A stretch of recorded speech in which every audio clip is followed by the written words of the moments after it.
Get a chance to change the Council, clock. 7 p.m. and you're now live online. All right, Ben, are we ready? He just said he's very low volume. Yeah, that's what I thought. I'm letting him know. All right, so I'm going to call the meeting to order. Hey, everybody, let's do a pledge. All right. So I pledge allegiance to the flag of the United States of America and to the republic for which it stands, one nation, under God, indivisible, with liberty and justice for all. All right. Thank you. Let's do a roll call. Councilmember Rhodes. Here. Councilmember Demansky. Here. Councilmember Grant. Here. Councilmember Weatherby. Here. Councilmember Amber Blair. Here. And the mayor is here. I don't see Paloma yet, but we'll leave it open for a while, unless someone's online. Nick, are you online? You have the city attorney. I am. Good evening, Mayor. Nick Ward Willis. City All right, Attorney. so thank you, Nick. And then the city administrator's here. Okay. We've got a community segment. It will be very short. It was last minute, but this is Metro North Railroad. They have a press release that just came out from the governor's office on transit-oriented development at the Beacon train station. And Nick or Andy, are you online? So we have both Andy Booter and Nick Roberts from Metro North We are, Railroad. yes. Okay. We are. Yes, thank you. Yeah. Hi, Nick. Can you tell us what this is about? I know you're going to come back later, so this will be a brief one, and then we're not going to do a Q&A, but at least give us some briefing. Sure. I'm going to pull up and try and share the deck. Give me 1 second.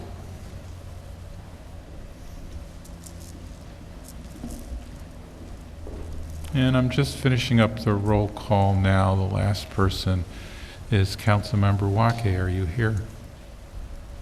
Present. There you go. Welcome. All present and accounted for. Able to have that on your screen. Yep. Yep. We are pleased to announce that on the 1st of the month, we had released an RFP for the North Lot development site.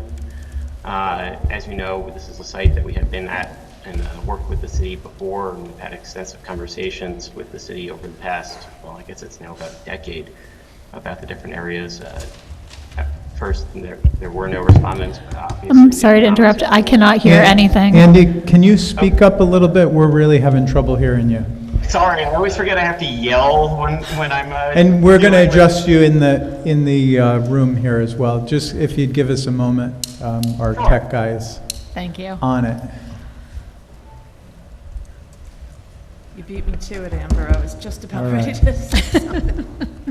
All right, Andy, you want to just introduce yourself, and that'll give us a moment to test your volume. Sure. I'm Andy Booter. I'm Director of Government and Community Relations for Metro North Railroad and the MTA. I'm joined with Nick Roberts, who's the project manager for this, and he can introduce himself. Okay. Nick. Sure, guys. Good evening. I'm Nicholas Roberts. I'm the project manager, as Andy said, for this particular transaction, and I'm the associate director of the MTA's Transit-Oriented Development Group. Okay. Good evening.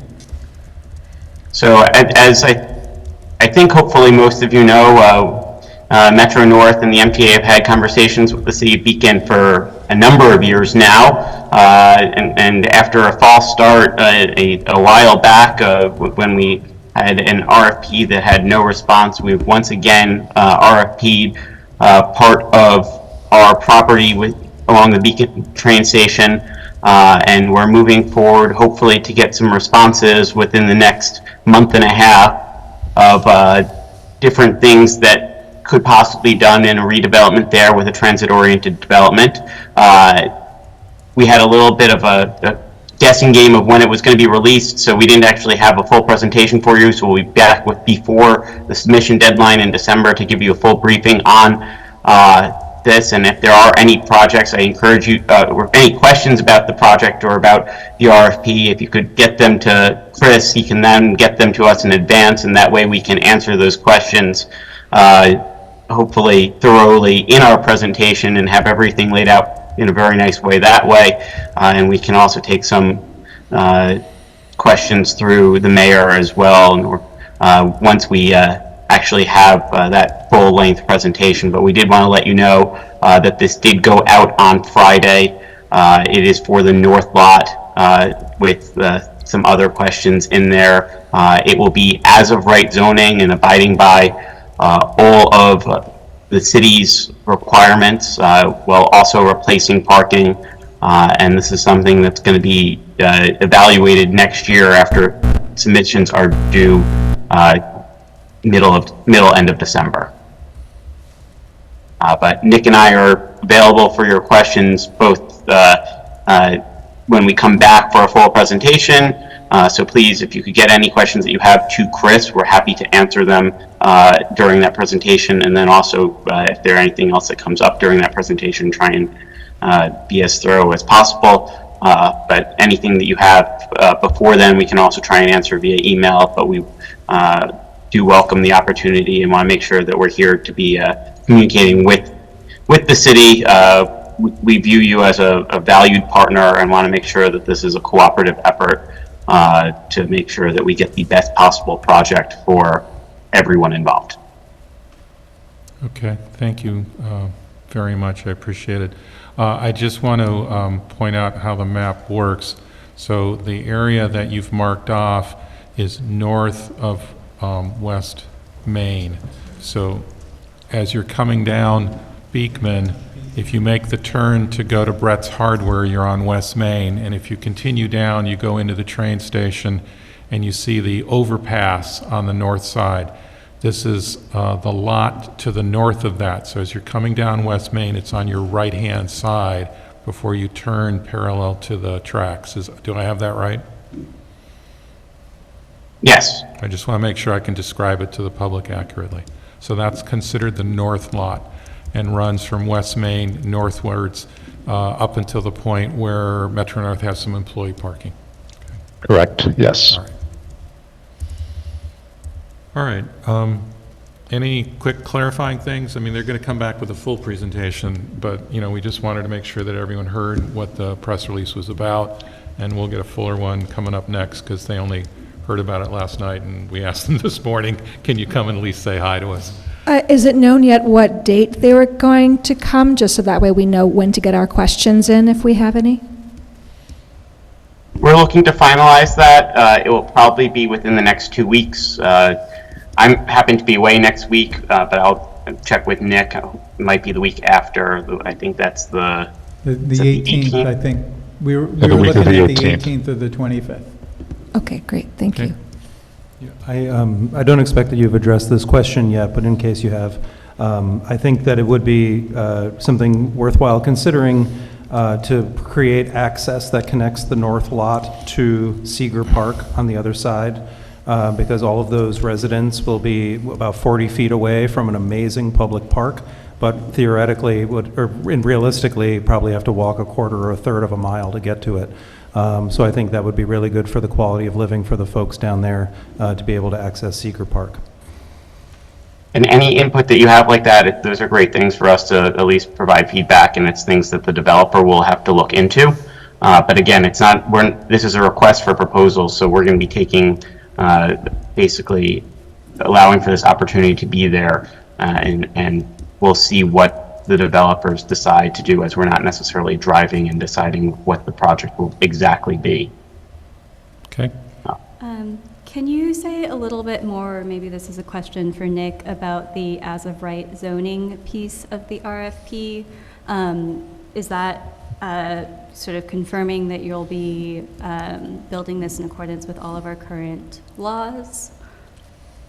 Yes, that is correct. The expectation, in fact, when you look at the RFP, it's very explicit that we expect respondents to the RFP to submit responses that conform with the existing zoning, the existing TOD zoning, and that applies to the affordable housing requirements, the open space requirements, as well as station planning and economic development objectives that the city has for this area of the city.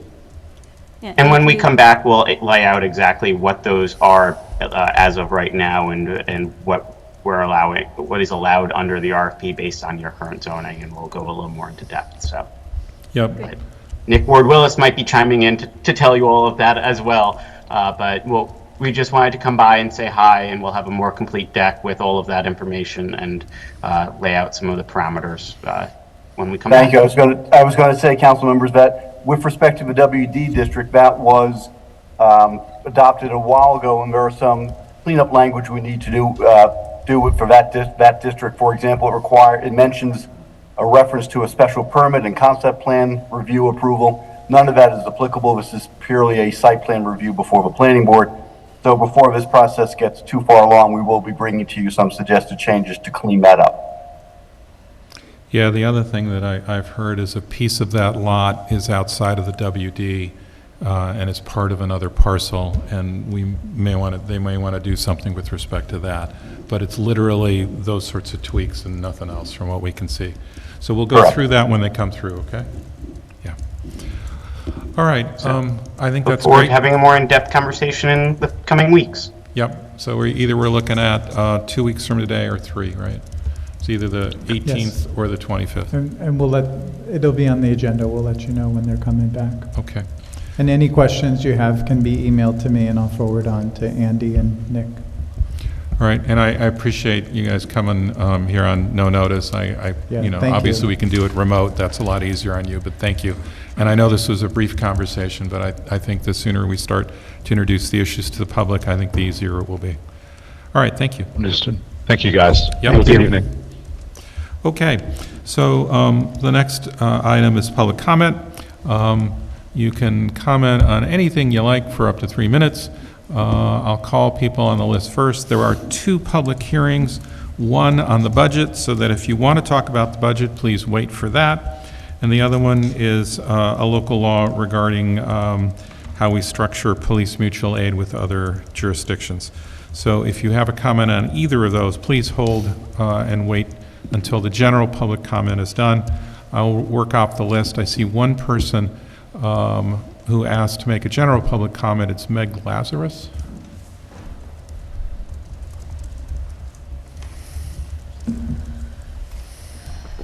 Hi, my name is Meg Lazarus, Ward 1 resident, member of Beacon Climate Action Now and the Beacon Bicycle Coalition. I'm here with both coalitions tonight, but first I'll start with Beacon Bike Co.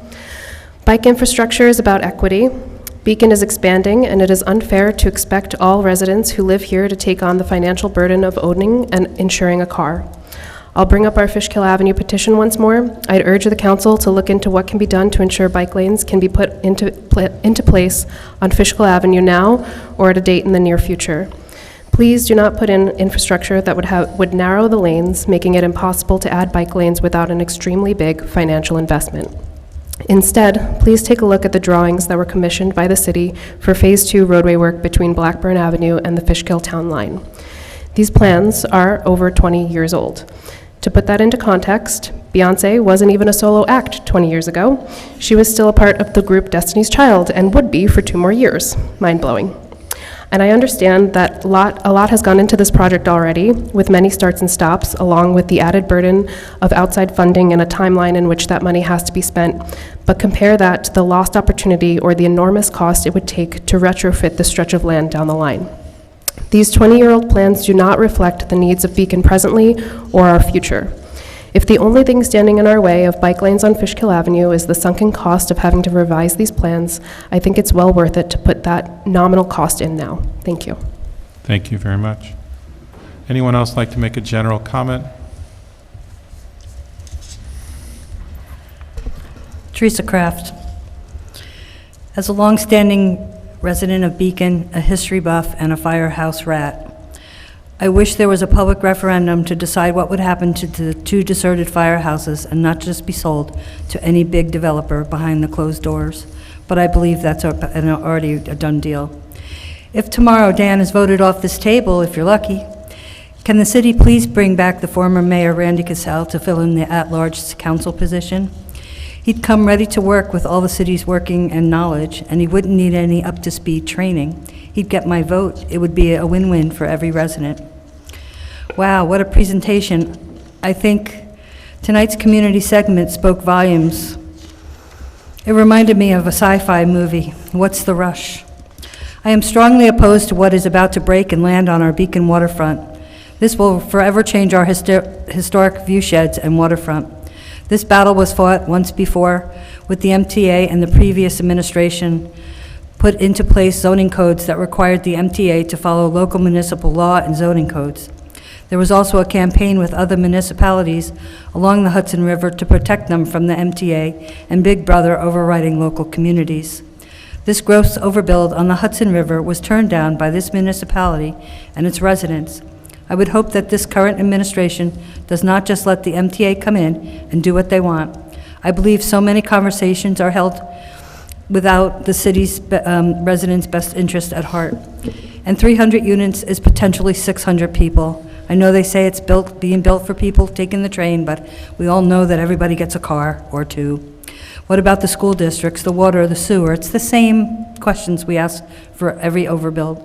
One of the main attractions today to the city of Beacon is its majestic riverfront. Don't let this be destroyed with a stroke of a pen. I think that the contract between the MTA and the city of Beacon should be voted on by the city, by the people of the city, the Beacon residents, because it will affect us, our quality of life, our school system. It will affect our water, our sewer. We must be able to see the contract. We must be able to have some input. We should be able to know how much tax revenue will come from it, and where are they going to put the kids in the cars. There's no parking down there at the railroad station now, and they say there's going to be an underground parking garage. It's not an underground, it's an elevated garage, a 3-story elevated garage. And from what I hear from other municipalities, it's where the homeless and the drug addicts live. I believe this is a ploy. So much trouble down in New York City, they want to move them up here. 15 seconds. That's what a potential plan is for downstate. Do you realize last week alone that they had 150,000 people arrive by the federal government? We need an accountable governor. We need this municipality to protect our Your rights time has and for its elapsed. residents and our quality of life, and not for 300 people who may live there. Thank you. Thank you very much. Okay, anyone else in the public group? Ben, anyone online? On a general comment only.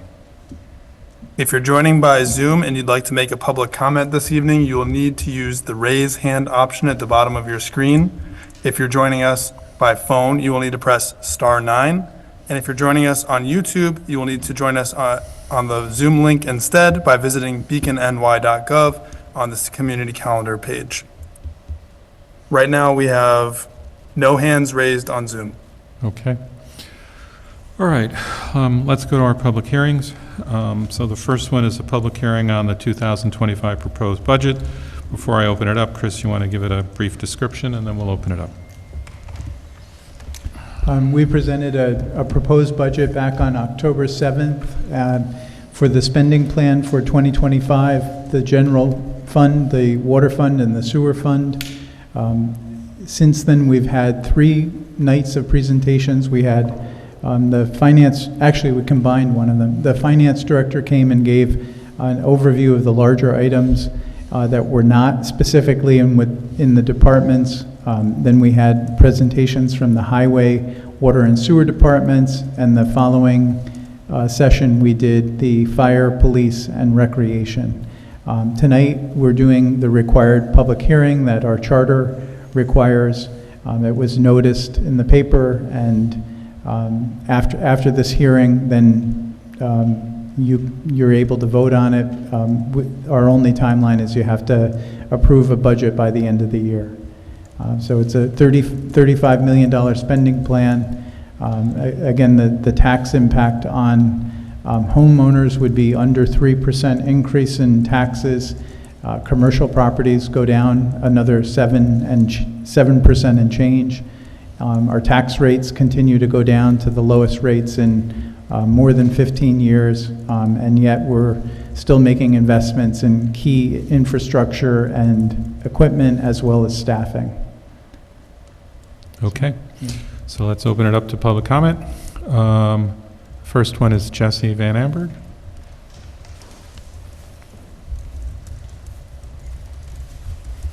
Thank you. Hi, good evening. My name is Jessie Van Amberg. Y'all have heard from me so many times at this point. I live in Ward 4. I'm a member of Beacon Climate Action Now.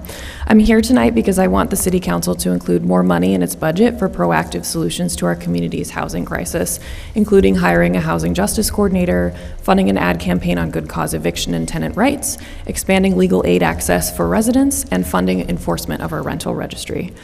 I don't think it's enough, as has been suggested in this council recently, to just let the market play out when it comes to housing. That certainly didn't work out well in 2008, and I don't think most Beaconites would say that the market is working out for them now.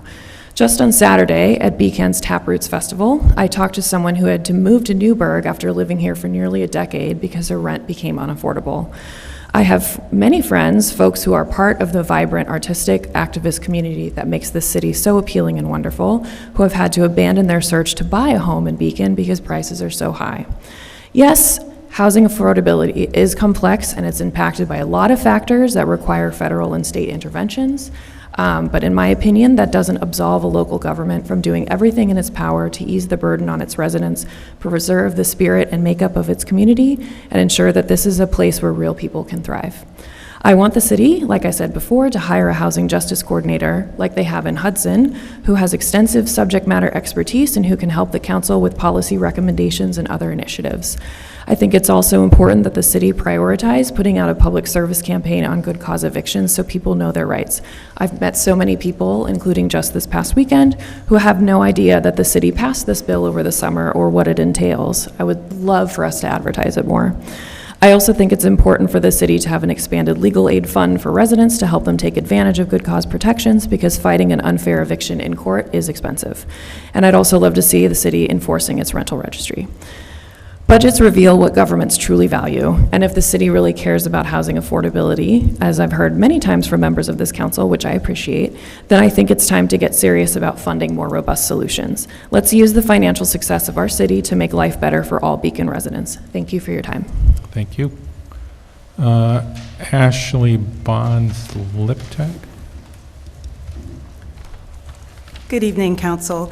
My name is Ashley Bonds-Liptak, and I'm a resident of Beacon and living in Ward 2. Thank you for the opportunity to speak tonight. And I'm also a member of Beacon Climate Action Now and Community Voices Heard.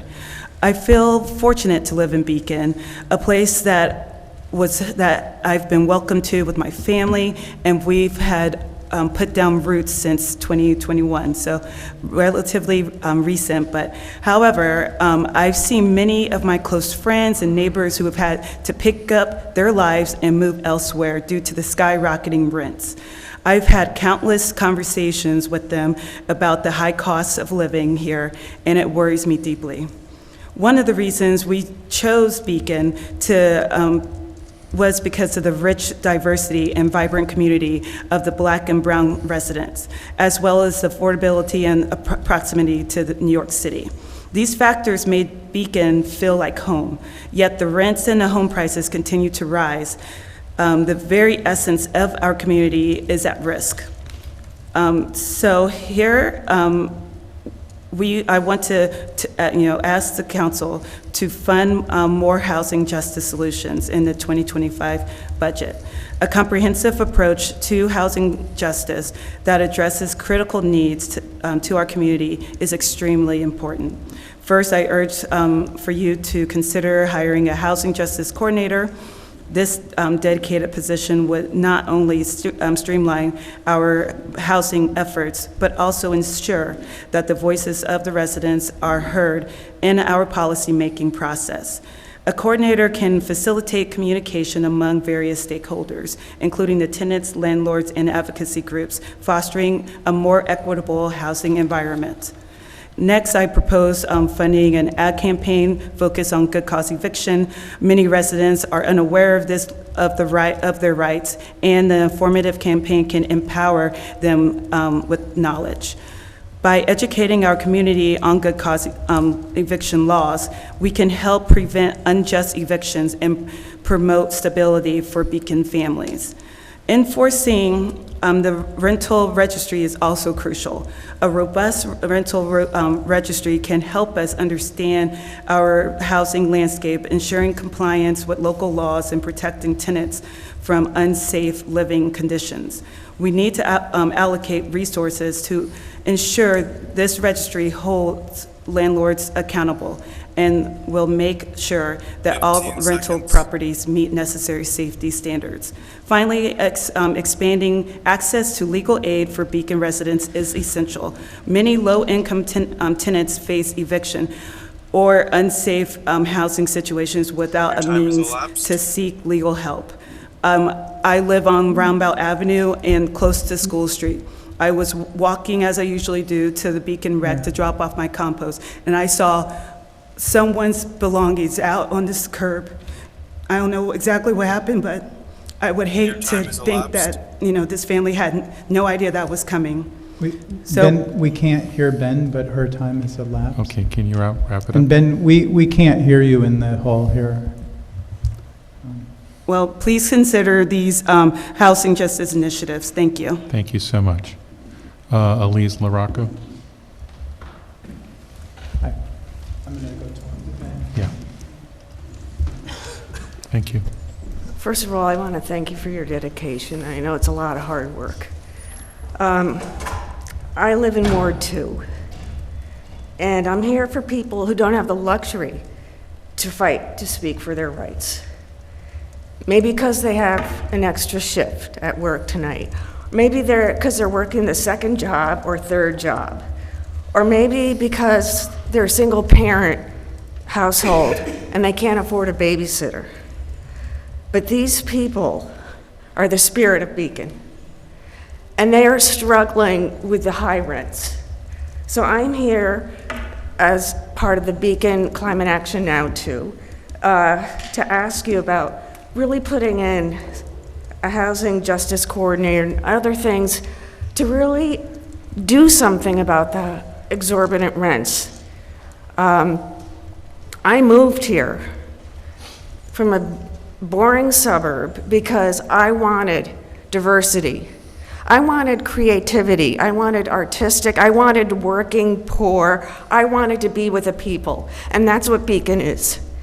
And I'll tell you right now, if you don't do something about these rents, you're going to lose the artists, you're going to lose the working poor, and what's going to be left is a sterile, non-diverse city. And we're going to lose the spirit.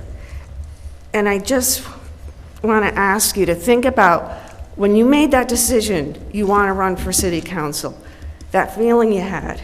When you made the decision, or not the decision, discovery that you won the election, that feeling you had, that feeling that you could do something. And that's what I'm asking you to do. Do something for these people who are so busy trying to pay their rent and put food on their table that they can't be here tonight, and they don't even have the luxury to know how to help themselves as far as legal stuff. And that's what we're asking you to do.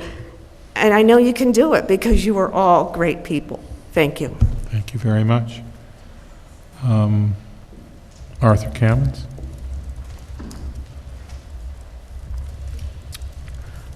Good evening, everyone. Arthur Kamens, 39 Roundabout Avenue.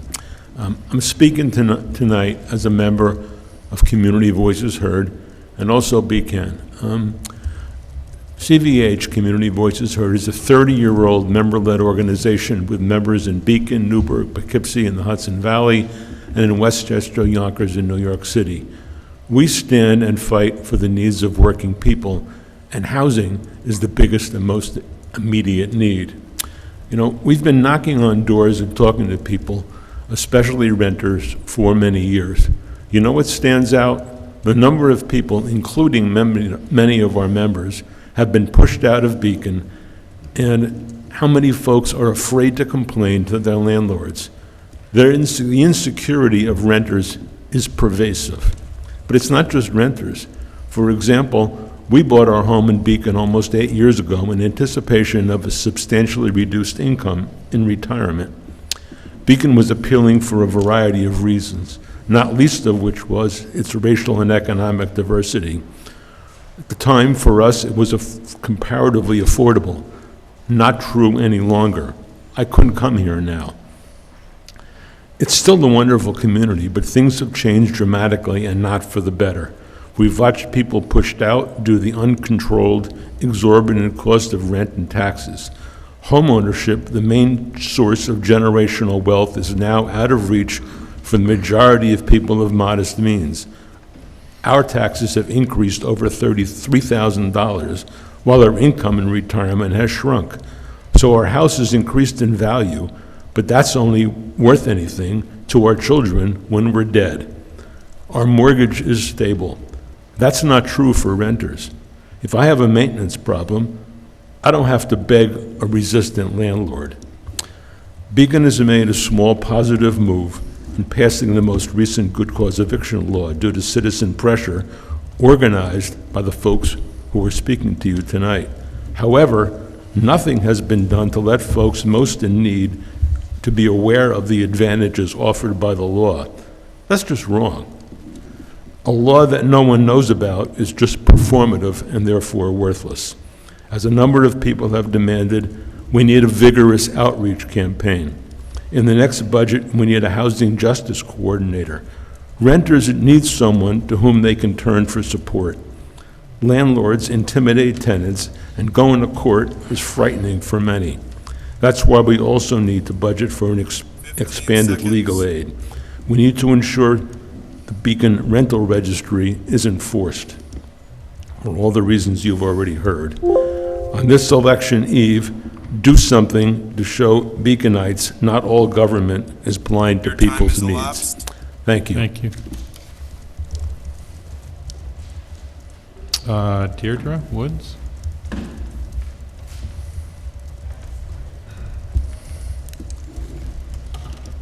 Good evening, council members.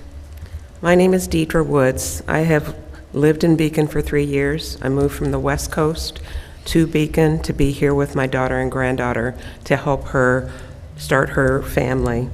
When I moved here, I had a job and I could afford $1,600 rent. In the last 6 months, I had to move due to environmental issues in the place I was living in, Colonial Springs, right up the way, and my rent went from $1,500 to $1,900 a month. My income, which is now disabled, retired, is $1,900 a month. I am working on other ways to make ends meet, but January is coming and my rent will be increased, and I'm not sure what I will be able to do. I am terrified to think that I'd have to move away from my daughter and granddaughter when I moved here to be with him and to help them out, just so that I could have a place that's cheaper to rent. I am driving now, but the first 2 years I was here, I was taking public transit. So I heard all of the stories of the residents here about housing, about being able to afford food, and being able to utilize public transit in a meaningful way without having to wait every hour to get service, to get to Walmart, or to get to any place other than right here in Beacon. And so I have decided that I am not only speaking for myself as a resident who's possibly going to have to move away from Beacon because I can't afford to live here, but I want to be a voice for all of those people who speak about it on the bus, who hear about what's happening in this city by word of mouth, but don't hear about it until it's too late. So a housing justice coordinator would be able to help put out a campaign and on the bus, or up and down Main Street, or in the places where these seniors, where these people who are having trouble live here, get the word out so that they can come here and talk to you about it instead of sitting on the bus and talking about it. It's really important to me that the place that I live has an understanding of its low-income residents. I imagine that there's a lot of people that live here come with the capacity to pay $2,000, $3,000 per month rent. But there's a lot of people that move here and they just want to be here in a place that's clean, that has resources, that has a wonderful community gatherings like the Taproot Festival and so on, so they could be in community. And so it's important. Your time has elapsed. Thank you. Thank you so much. Eve Morgenstern?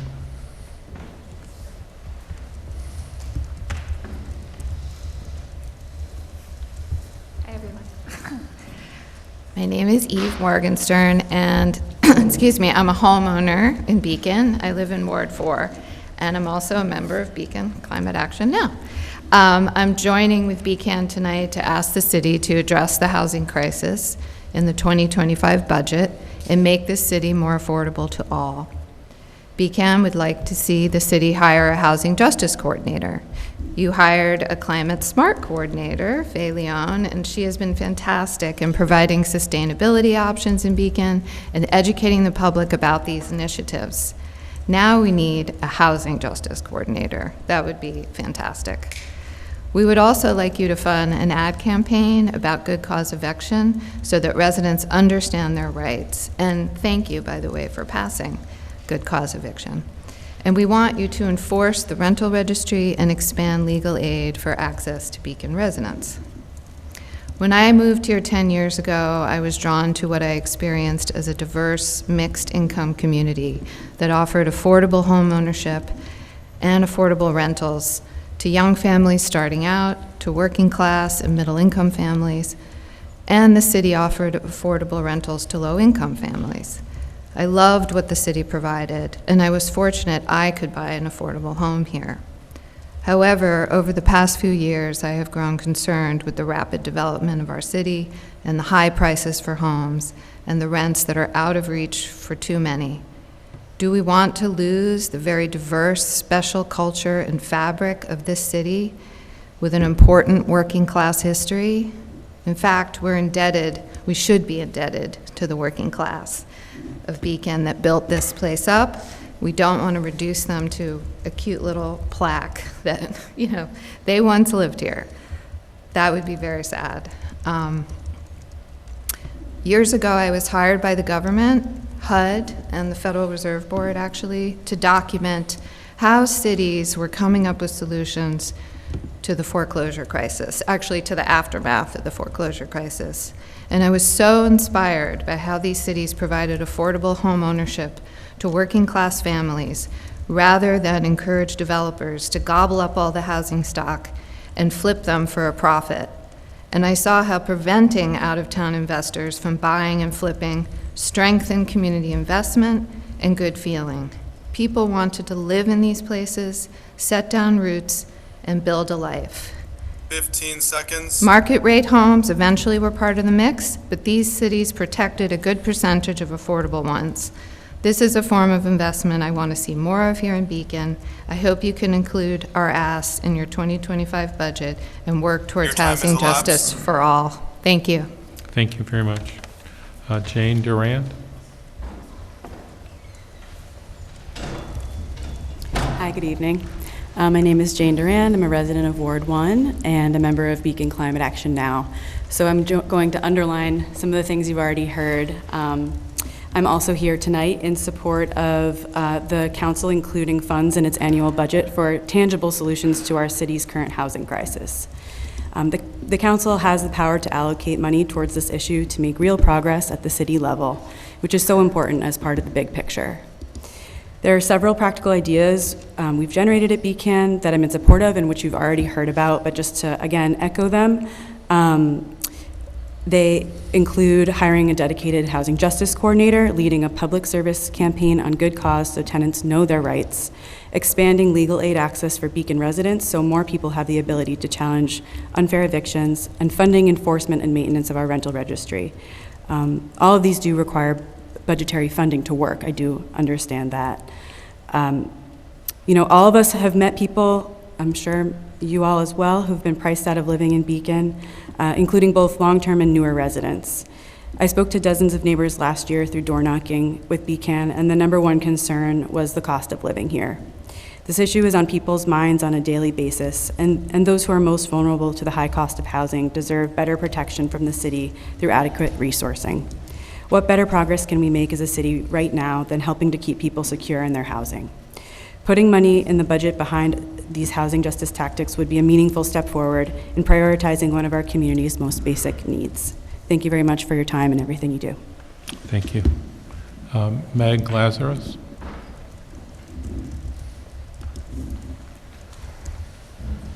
Hello, Meg Lazarus, Ward 1 resident, member of Beacon Climate Action Now and Beacon Bicycle Coalition. While housing justice and bike infrastructure at first glance might not seem quite related, they very much are. Both are issues of equity. I'm asking the council to include money in its annual budget for solutions to our community's housing crisis. If you ask anyone what their number one concern is about Beacon, it's that it has become too expensive to live here. I believe a dedicated housing justice coordinator would do wonders for our city. As you all know, housing issues are extremely complex, and it's not fair to ask this council to take that on with all the other work each of you does for the city. I've door knocked with Beacon, and I've talked to dozens and dozens of folks who are scared to lose their housing or worried their families will have to move. I'm fearful that we will soon lose the beauty and rich culture of our city by only making it possible for those in the higher tax brackets to live here. I, for one, do not want to live in a place like that. Thank you. Thank you. Jesse Reagan? Hi, I'm Jesse Reagan, and I live in Ward 2. I'm a member of Beacon as well, and I'm here to ask the City Council to include impactful housing solutions in the city budget for 2025. My partner and I have been renting for 4 years, hoping to buy a home in Beacon. Even as a two-income household, it's bleak. I can hardly imagine what it's like for families who are struggling to make ends meet. Our financial advisor, who grew up in Beacon, told us it was a bad financial decision to buy here or even to rent at the current rates. The film Lines of Demarcation revealed to me a truth that was well known to families who've lived here for generations, that urban renewal was weaponized against people of color here when Highway 9D was built. In the 1960s, a racist policy decision tore a rift through this city that has not been repaired. In 2025, an insufficient response to the current housing crisis is poised to tear us further apart. Let's learn from the grave mistakes of our city's past and do better. We have an opportunity and an obligation to be more thoughtful and deliberate about mitigating potential harm to marginalized communities and maintaining the ethnic, cultural, and economic diversity of our city.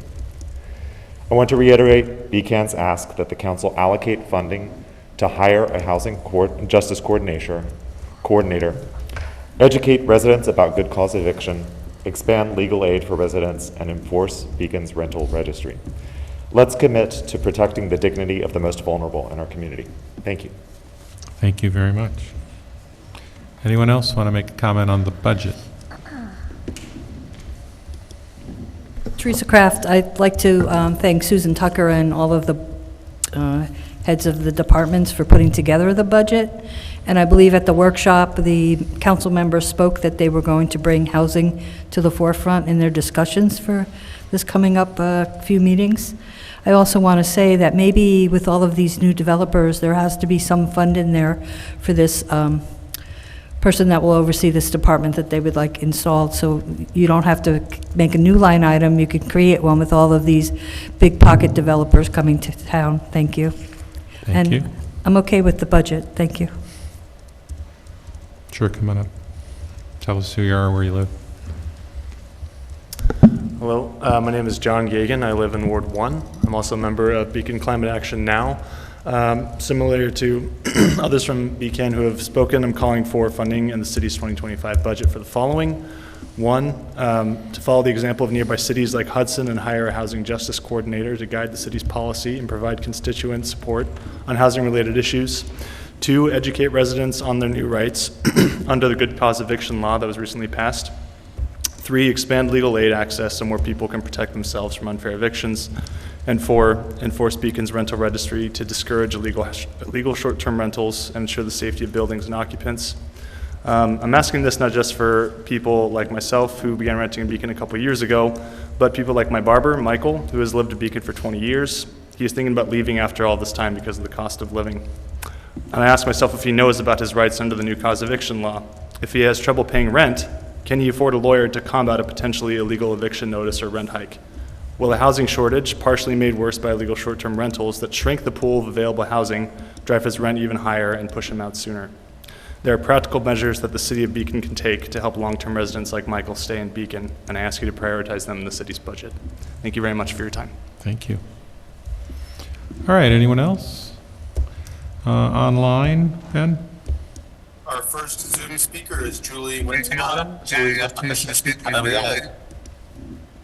Okay, I didn't hear you that well, but I can hear there's someone that's going to come on, so go ahead. Hi, can you hear me okay? Yep. Hi, I'm Julie Winterbottom. I live in Ward 1, and I'm also a member of Beacon Climate Action Now. And I agree with so much of what, actually everything, that my fellow members of Beacon have said, so I'll try not to repeat all of it or much of it. But one thing I do want to echo is what a tragedy is to me to lose the economic and racial diversity that has been in this city. And I've seen it lost in the 8 years I've been here. And to me, that kind of diversity is as precious as the natural beauty, the river, the mountains, everything that people love about Beacon. It's just as important. And just, you know, I have a friend who, a Latino woman who lived in Beacon much longer than I have. And a few years ago, the rental that she'd had for years, she was told she had to be out in a month. She suspects it was being turned into an Airbnb. She couldn't stay in Beacon. She ended up in basically a trailer home across the river and had to take her daughter out of the school system she'd been in her whole life. She also told me, she said, when I go to Spirit of Beacon Day now, none of the Latino community is there anymore. They're all gone. This is not good for our city. It's not good for community. So I want to just back to the budget, which is what this is about. To me, a budget expresses what a city cares about.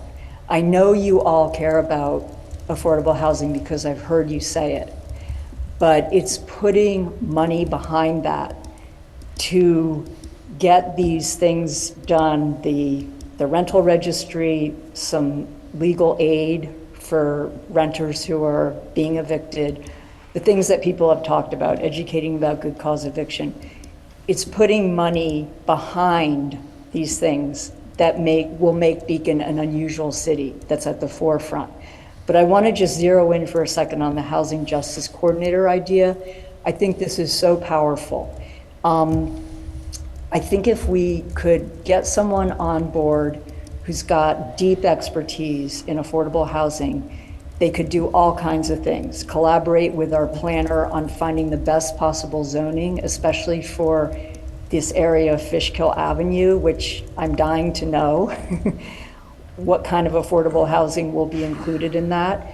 The person could also go after grants that would really benefit the city and its effort to improve affordable housing, and do things like Hudson did, which is they kept 115 renters housed when they were unable to pay their rent. They negotiated with their landlords and they assisted them, and that's a wonderful thing. So please put money where your mouths are, to use an old expression, and fund some real serious housing initiatives in the budget. Thank you. Thank you.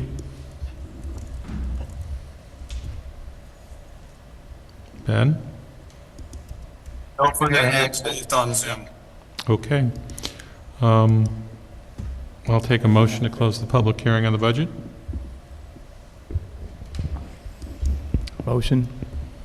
Okay, second. I'll do the second. Okay. All right, any discussion on closing the public hearing? I don't feel a particular need to close the public hearing at this time. I think there is some interesting ideas that were raised in this public hearing that I'd like for us to discuss. As Chris mentioned, we are not strictly required to pass the budget until the end of the year. So I don't feel the need to close the hearing at this time. I agree. Okay. Is there a different motion, or do you want to vote on this one? I guess a motion to keep the public hearing open and reconvene it in, we could say 2 weeks, we could say 4 weeks. I think we would adjourn, right? And Adjourn, then- thank you for the correct language. So would the original motion like to withdraw it or amend it? I will withdraw it. Okay, so will the second? I'll wait for a new motion on the public hearing. Motion to adjourn the public hearing until 2 weeks from now would be The 18th. Trying to look. The 18th. The 18th. November 18th. All right, Second. all right. Any discussion? Yeah, this might already be the plan, but we can talk more about budget at our next workshop next week, which I assume is on the 12th, as the 11th is a holiday. Yep. Okay. Any other discussion? All right. All in favor of adjourning the public hearing till the 14th? Say aye. 18th. The 18th, sorry, say aye. Aye. Aye. Anyone opposed? Okay. The other public hearing is on police mutual aid. Before I open that, Nick, will you explain this arcane matter? I will, Mayor, thank you. So this is a proposed local law. It's in connection with... Nick, we can't hear you. We're having some sound troubles, so we need you to really talk into your mic. Ben has had to literally yell tonight to be heard. Thank you, Chris. How is this? Can you hear me now? Yes. Yeah, we're working on it. Pete's going to try to adjust it. Of course, in a moment, you'll be screaming in our ears. Yeah. So Nick, why don't you talk and Pete will adjust it. Pete, hold till, go ahead, Nick. Okay. So this local law pertains solely to police services and mutual aid. It adds a provision to the city code to allow the police chief to request mutual aid as opposed to the mayor. It's being done pursuant to a request of the county in accordance with an MOU the county wishes to have the city enter into. And we could hear you, thank you. I think we got you adjusted to the right level. Okay, I will stop yelling. This is just about adjusting our code so that police can work with other police in the area via mutual aid. Is that how I got it? Well, it grants the authority to the police chief in addition to you, Mayor. Got it. Okay. And one other thing to add is this is about emergency requests. This isn't about sort of pre-planned events that might require more than one municipality. This is about an immediate need that necessitates more than the Beacon Police can offer in the moment. Is that correct, Nick? It's for when the police have a need for assistance from outside agencies. I would expect most of the time that's emergencies, but there could be some planned event where they know there's a protest of some significance coming where they would call for that in advance. Great, thank you. But it is not for routine policing operations. Okay. So with that, let's open up the public hearing. If anyone would like to make a comment on this proposed law concerning police mutual aid, now's the time to do so. And Lee, I'll be timing and controlling the meeting from here on. All right. Oh, yeah, Ben's had to duck out. Yes. Okay.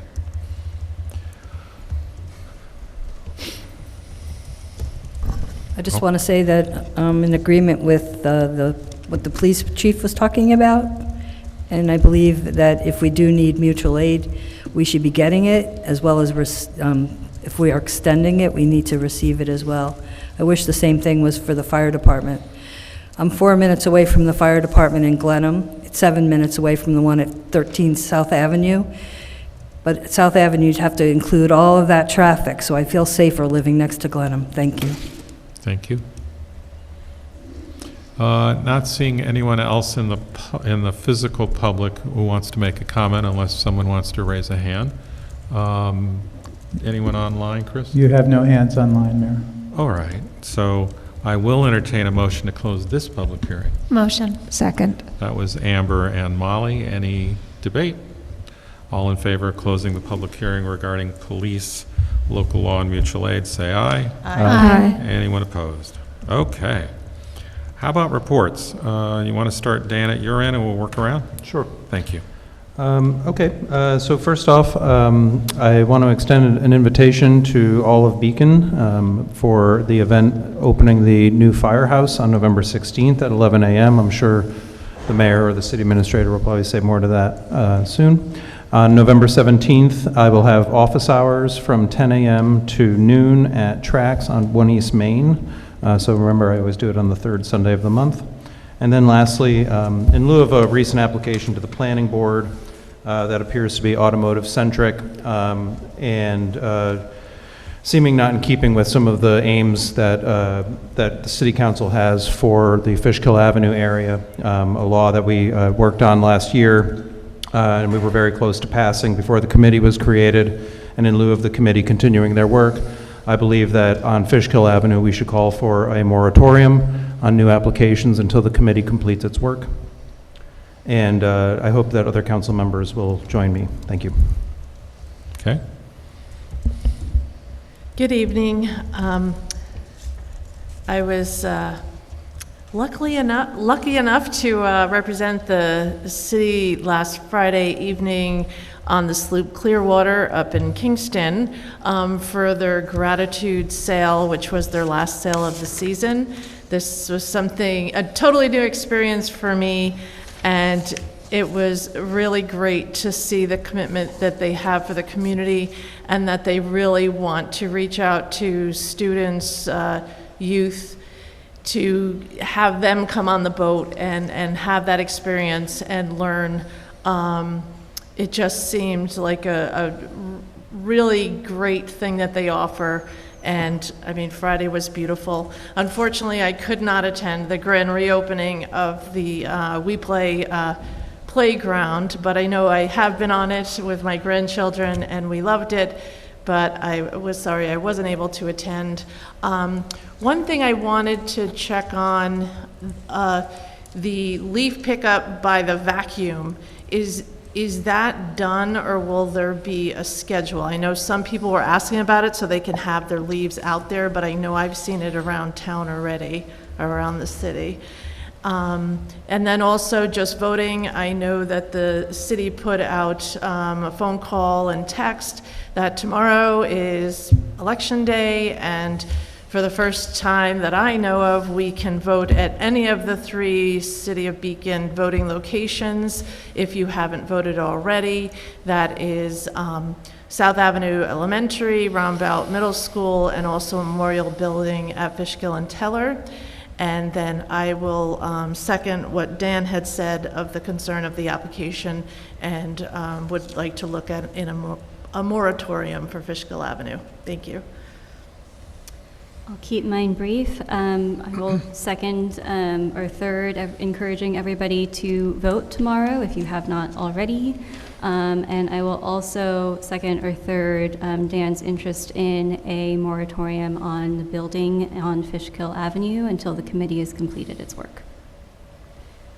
Okay, Amber. All right. 2 thank yous. First to Chris for addressing or helping to address and make sure that the VFW is ready to go for tomorrow's voting. So thank you so much for that. I know there's some construction there, but the city has taken care to make sure that it's accessible, and we do appreciate that. My next thank you is for the We Play volunteers in the Recreation Department. It was a stunningly warm day on Friday for the ribbon cutting, and they were joking that it felt like they had the summer back for that. So I know that was a tough project, and it looks really great. And, you know, We Play has been a big part of this community. I'm always, I think I've said before, just really thankful for the volunteers we have here and what they bring. We have so many skilled and thoughtful people in this community. They make all the difference, so thank you. And then I will also get on the, let's kind of see what we can do with Fishkill Avenue. I am concerned about our opportunity to influence zoning slipping away, and agree that a moratorium may be appropriate in that area. Okay, Jeff. 3 quick notes on the theme. 1, thanks to everyone who came and made comment tonight. Interesting thoughts that I'd love to consider and discuss what can be done about those things. Two, as you've heard me say, that there is an ongoing questionnaire link available at the City Council website where people have really shared detailed descriptions of their concerns about issues in the city and suggestions, which I think will inform our conversations on this topic, not least amongst them others. And third, to be heard, please vote. I know we heard a lot of people talking to us in previous meetings and some suggestions about not voting.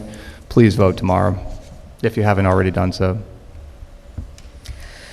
Thank you. A couple of things. I will have my office hours on Friday, November 22nd at Bank Square Coffee House from 4 to 6 p.m., anyone who wants to join that.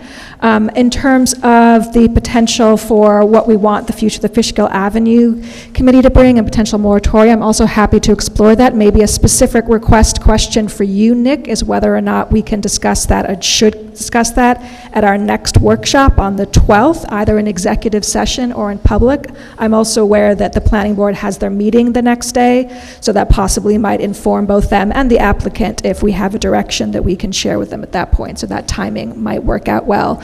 Also, as we're talking about the Fishkill Avenue Committee, as discussed publicly here before, their meetings are also open to the public, and the next one is Wednesday. It is going to be held here in this room from 6:30 to 8:30, and then if you go on our website for the City of Beacon, there's also a Zoom link as well. You're not allowed to participate and make your own comments, but you can listen in on what they say. So if you're curious about the direction of this and want to know more and you have the capacity, that's a way to get involved as well.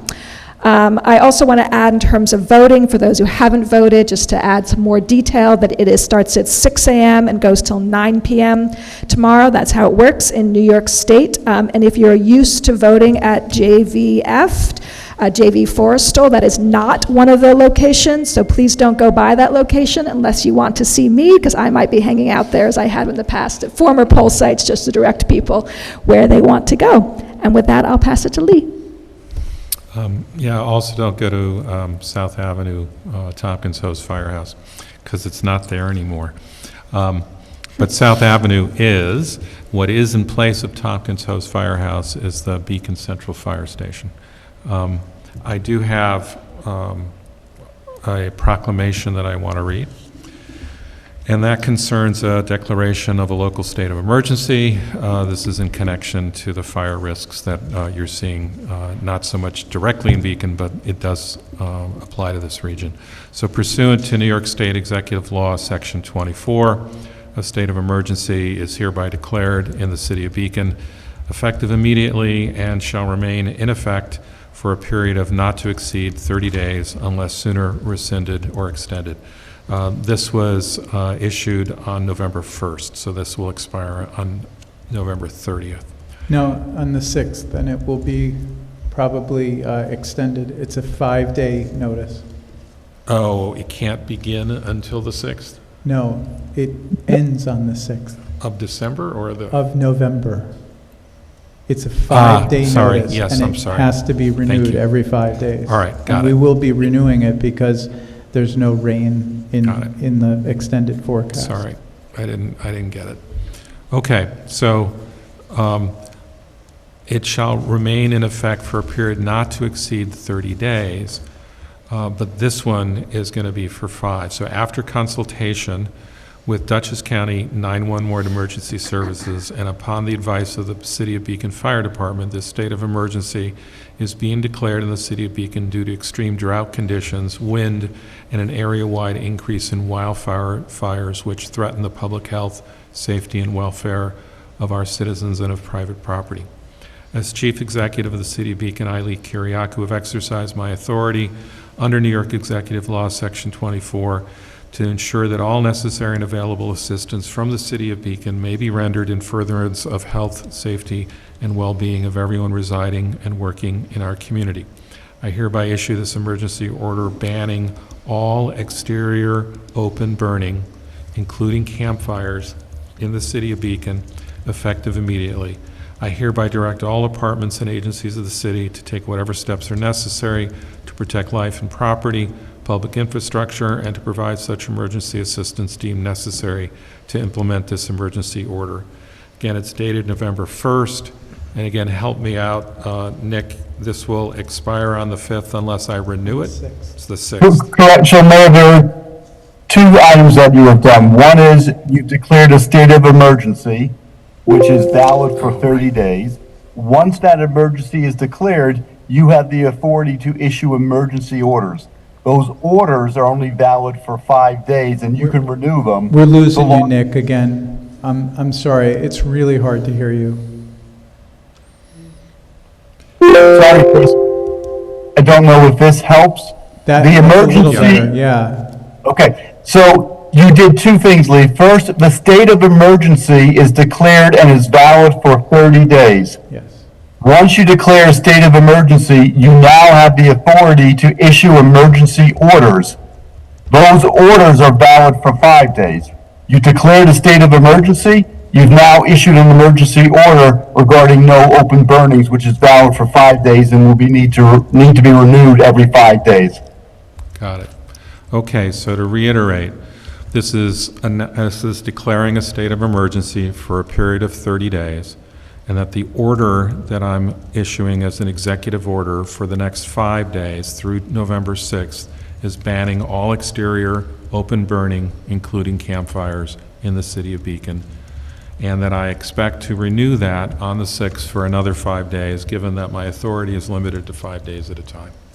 Okay. Can I ask a clarifying question about exterior open burning? Does that, and this question for Nick, does that also include grills? I don't know if that counts as open. Just, it happens to be a beautiful day tomorrow and Wednesday. Some people might want to do it. I just want to clarify so they're not caught out. I would say no, but Nick, you may have a different view. Well, I think that is an open burning, and the concern here is one of risk of fires. So unless the police or fire rule otherwise, I think that is envisioned in here that it would not be permitted. Okay, thank you for that clarification. All right. And just for further information, again, we've had some consultation with Dutchess County Emergency Services. There were some fires in northern Dutchess due to drought. They didn't extend all the way down here, but again, for the issuance of, for the sake of caution, we're going to issue the same orders, right? You know, we live in the same area, we probably have the same drought conditions, and we do have a mountainside that's full of woods. So that's why we're doing this, okay? All right, I just wanted you to hear that. Otherwise, I also went to We Play, got to cut a ribbon. We have some big scissors, which we're going to use for the firehouse ribbon cutting. And I had a relatively small audience. Many of them were under 4 feet in height, and it was a lot of fun. So other than that, I'll stop there. Chris? I want to announce that South Avenue has reverted to two-way traffic. You may recall the council did a law temporarily changing that to one-way to pick up more parking. As of November 1st, it became two-way again. It has a center stripe in it, and the public parking lot adjacent to the fire station is now open for public use. And we will be opening the firehouse, doing a grand opening on November 16th at 11 a.m. And please enter from the Wolcott side. We'll be in the apparatus base. Quick question, do you happen to recall how many additional parking spaces that lot added? We have 52 spots in the public parking lot. 8 of them are reserved for firefighters. I think the old lot, it wasn't laid out, but you could maybe get 30 to 35 cars. Okay. So we have expanded the parking. Yeah, and I know this building that we're in now is my favorite municipal parking lot that Yes. people never remember is a municipal parking lot. So You have that's 40 my PSA. If you can park here, it's open municipal parking. You have nearly 40 spaces here. So Yeah. if you can't find parking for the opening, come over to City Hall I and tell park. people all the time, City Hall is a public Yeah, parking lot. People don't Yeah. realize it, but I would also say that the vacuum truck has been going around, and it will be going around the next 2 weeks. We'll try to get a schedule up showing where it's going. We're just a little behind because one of the staff has been out who deals with that. Thank Thank you. And then I wanted to note that we will be closing part of Fishkill and Teller Avenue on the night of Wednesday, November 6th. We have emergency sewer work that has to be done. We'll be working from 8 p.m. to 8 a.m., so Wednesday night at 8 p.m. through Thursday night at 8 a.m. We don't usually do night work. This is the only time we really could do it. We've already notified neighbors within a 5-block radius through our robocall system, Rave, we really can't do that during the day. It would be so disruptive that it has to be done at night. And that's what I have. Thanks. Okay. Let's do resolutions.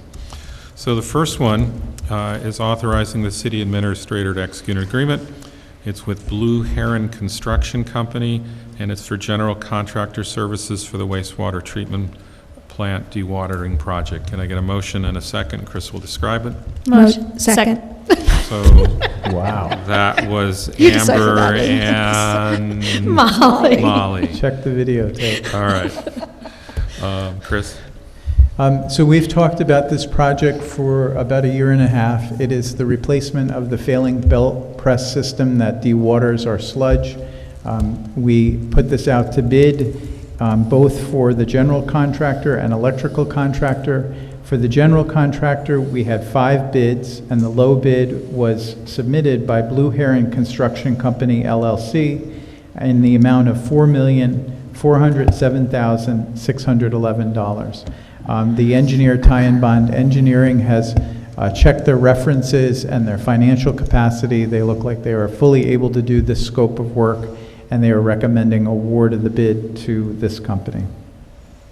The cost, by the way, was 1% over the engineer's estimate of probable cost. So they pretty much nailed this.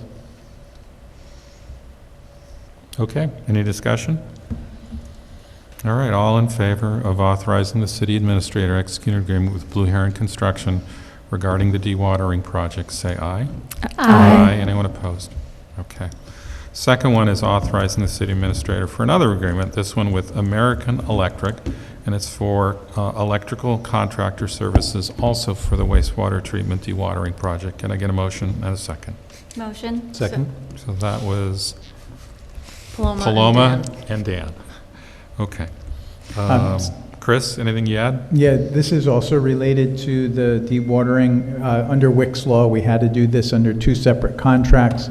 We only got 1 bid, and that was from American Electric, which incidentally has worked with Blue Heron on multiple other projects, so we know that they are compatible. Their bid was for $604,000. It was about 5% above the engineer's estimate, and we're looking to award that. Their references were also very good. And again, we think we have a good team here that's worked together in the past on similar work. Any other comments?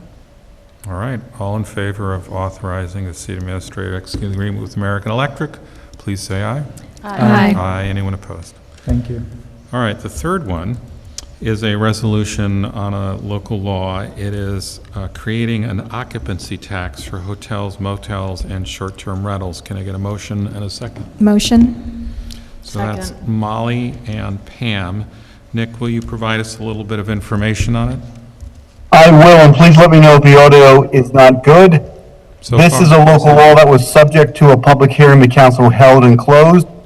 It is being adopted pursuant to state legislation which authorizes, for a period ending in August 2026, the imposition of a tax on accommodations, hotels, short-term rentals. The city is adopting a 2% tax. The city's finance director will set forth and establish forms and collect the tax in accordance with the procedural aspects outlined in the local law. There was one minor change made to the local law which affects the definition of permanent resident to keep it consistent with Dutchess County, which will be collecting the tax. The definition of permanent resident was modified to be someone who lives permanently at a place for 60 or more days as opposed to 90 days. So this allows for an enhanced exemption. If someone is a permanent resident for 60 days, they are not subject to the hotel tax. Other than that, the law remains the same and would become effective January 1st, 2025. Okay, and I'll just add that we've been talking to the county. The county collects a tax like this now, and if we can conform our law to theirs, we can basically piggyback. And it's easier for the businesses, and it's easier for the governments. So that's why we're making these changes. And Lee, sorry, I was just a little confused by your wording. Has the county agreed to collect the tax, or are we still negotiating that? We're still negotiating that. Okay.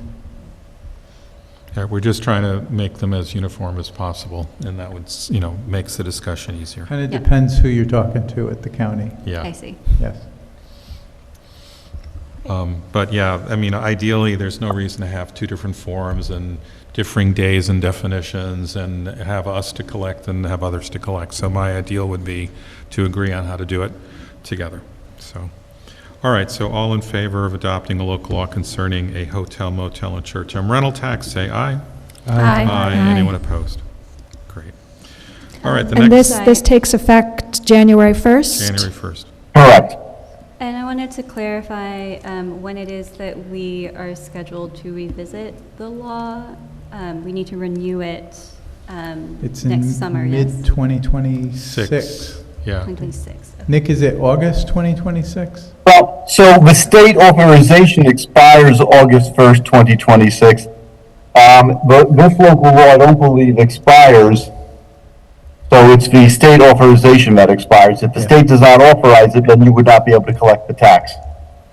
Right, but if they reauthorize it, there's nothing we need to do. Correct. Correct, yes. And they would likely reauthorize it as part of a budget bill in April of 2026 or by the June 2026 before they recess for the summer. And the state's reauthorization is a local one? It's a home rule. A home rule It's for a- Beacon specifically? Correct, yes. Okay. I ask because we had also talked about wanting to revisit the effectiveness of the law. I thought perhaps on the same schedule, so just to name that even if the state renews it and we don't have to take any action, that we had discussed wanting to review the law. Yeah, I assume we'll review it each budget season, right? Great. I think it's just an easy question to ask, and we'll see what we learn. Okay, so yeah, let's do it each budget year. Okay, so the next one is a local law concerning traffic lights and fire lanes. Can I get a motion and a second? Nick will tell us more. Motion. Second. So that was Pam and Molly. Nick, traffic lights and fire lanes. Yeah, so this local law removes certain traffic lights from the code which are under state control or don't exist. So this is just bringing the code up to date to reflect the conditions on the ground. So there are 3 areas that are being removed from the code which don't have traffic lights. So it's not making any actual change.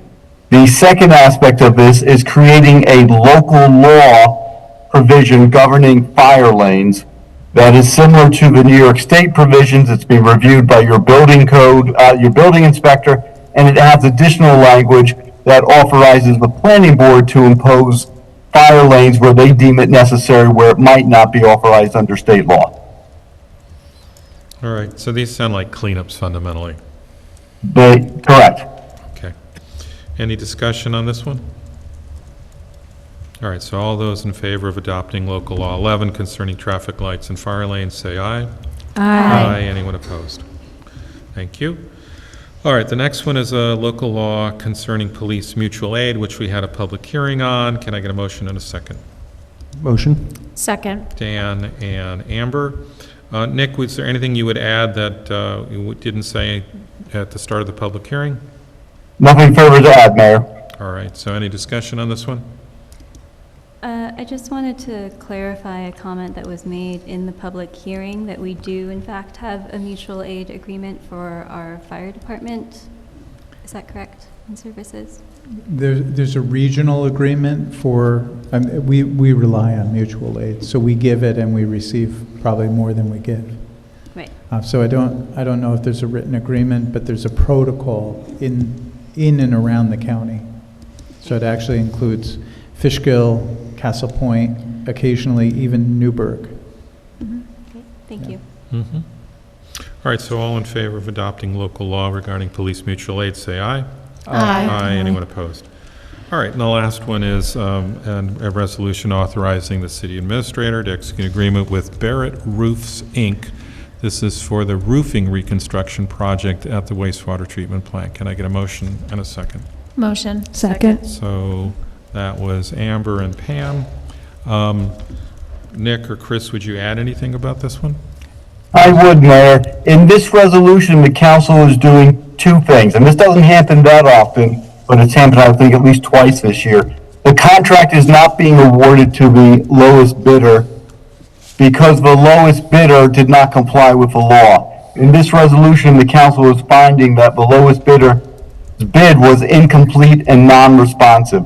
The lowest bidder didn't provide all the information required by the bid instructions. And for example, they also did not provide a numerical value for providing bonds and insurance. And to allow them to go back and add that after all of the bids have been opened would be not correct. It would allow them to have a competitive advantage because they would know what the next highest bidder valued those items at. So in accordance with the New York State General Municipal Law, the council has the authority to, in essence, throw out those bids as long as you set forth the reasons why. Mr. Russo's memorandum explains the process of the bid and why it's deficient from New Vista. And in your resolution, your first resolve clause, you are rejecting the bid of New Vista, finding that it was non-responsive and incomplete, and then awarding the contract to Barrett Roofs, the lowest responsible bidder. And Mr. Russo's memo confirms that Barrett Roofs does conform to the bid instructions, is responsible, and has performed this work, and he recommends the contract be awarded to Barrett Roof. Okay. Any questions?